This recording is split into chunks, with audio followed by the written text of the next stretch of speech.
नमस्ते। और आज के इस एक्सप्लेनर में आपका बहुत बहुत स्वागत है। आज हम बात करेंगे उस सवाल की जो अक्सर हमारे जहन में आता है कि आखिर भारत और पाकिस्तान अलग क्यों हुए। ऐसा क्या हुआ था जिसने एक इतने बड़े उपमहाद्वीप को हमेशा के लिए दो टुकड़ों में बांट दिया। आज हम 1947 के भारत विभाजन की उन कड़वी सच्चाइयों का बिल्कुल निष्पक्ष रूप से विश्लेषण करेंगे। सच कहूं तो ये कोई रातों रात लिया गया फैसला बिल्कुल नहीं था।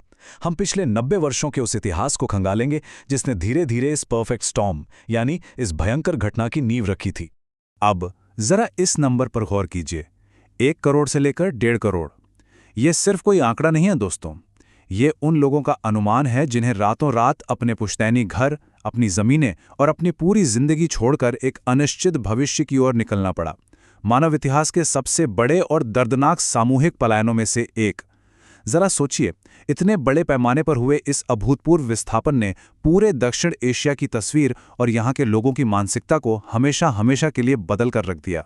तो चलिए बिना वक्त बर्बाद किए अपने सफर की शुरुआत करते हैं। इस पूरी कहानी को हम 6 छोटे छोटे हिस्सों में समझेंगे।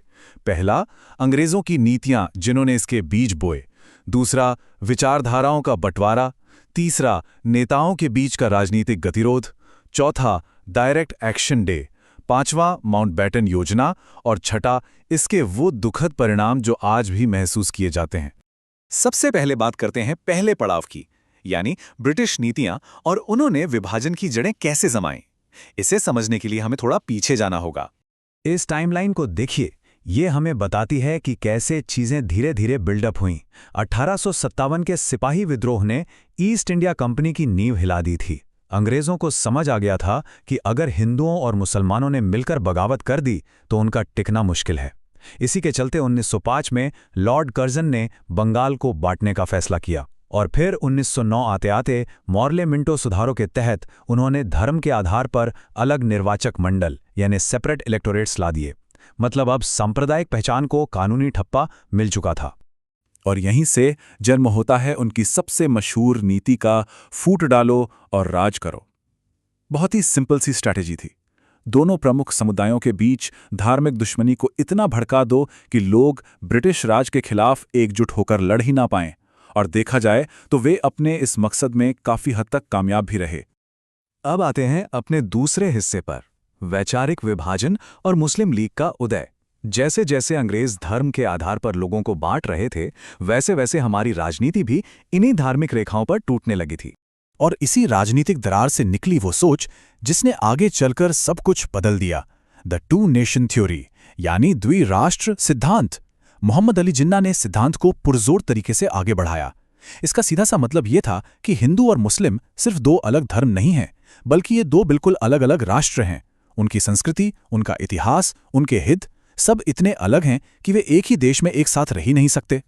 इस सोच को संस्थागत रूप मिला 1906 में, जब मुस्लिम अधिकारों की रक्षा के नाम पर ऑल इंडिया मुस्लिम लीग का गठन हुआ।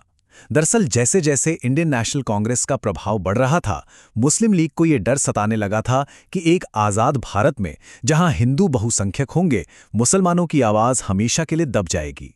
और इसी डर और राजनीतिक महत्वाकांक्षा का नतीजा था 1940 का लाहौर प्रस्ताव, जहां पहली बार आधिकारिक तौर पर एक अलग राष्ट्र यानी पाकिस्तान की मांग की गई।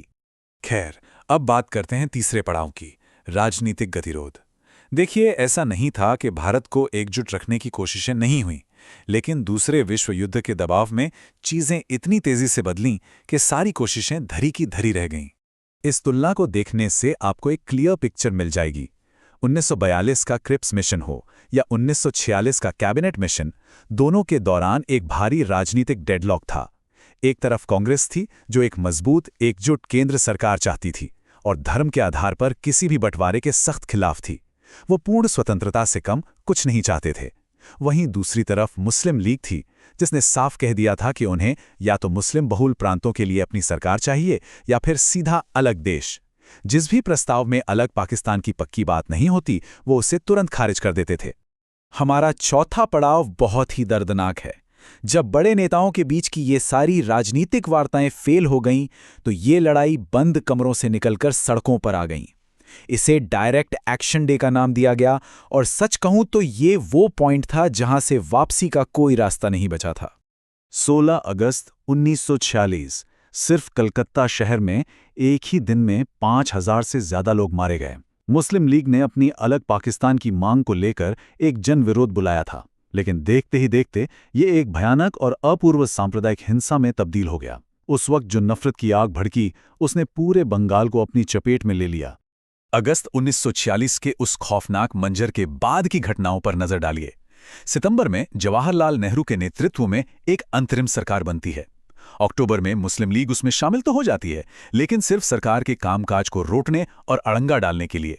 हर रोज बढ़ती हुई हिंसा ने सभी को यह एहसास करा दिया था कि अब देश में एक भयानक गृह युद्ध टल नहीं सकता।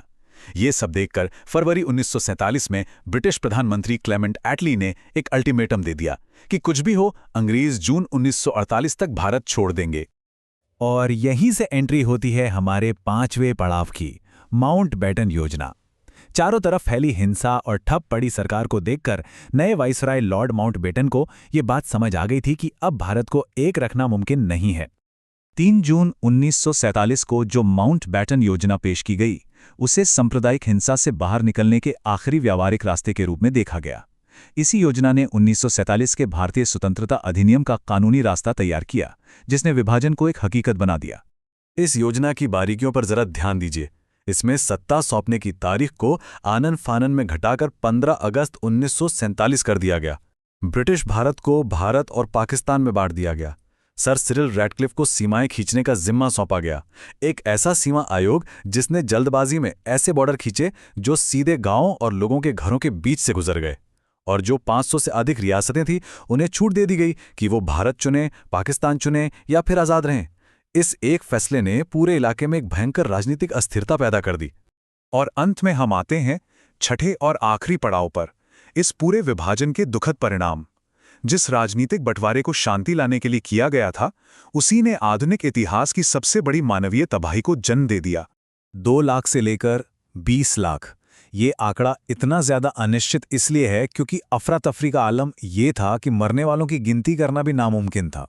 सीमाओं के दोनों ओर हुई इस नृशंस सांप्रदायिक हिंसा में न जाने कितने बेगुनाहों की जान चली गई। 200 साल की गुलामी के बाद मिली आज़ादी की वो सुबह, अफसोस, बहुत ही दर्दनाक और खून से सनी हुई थी।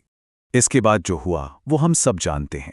अपनी जान बचाने के लिए हिंदुओं और सिखों को भारत की ओर और मुसलमानों को पाकिस्तान की ओर पलायन करना पड़ा। इस त्रासदी ने लोगों के दिलों में ऐसी सांस्कृतिक और मनोवैज्ञानिक दरारें पैदा कर दी जो पीढ़ियों बाद आज भी मौजूद हैं। जल्दबाजी में खींची गई उन सीमाओं और रियासतों के बंटवारे ने कश्मीर जैसे क्षेत्रीय विवादों को जन्म दिया जो आज तक दोनों देशों के बीच तनाव का कारण बने हुए हैं। और अगर आप द्विराष्ट्र सिद्धांत का सच देखें तो वो भी पूरी तरह से फेल हो गया।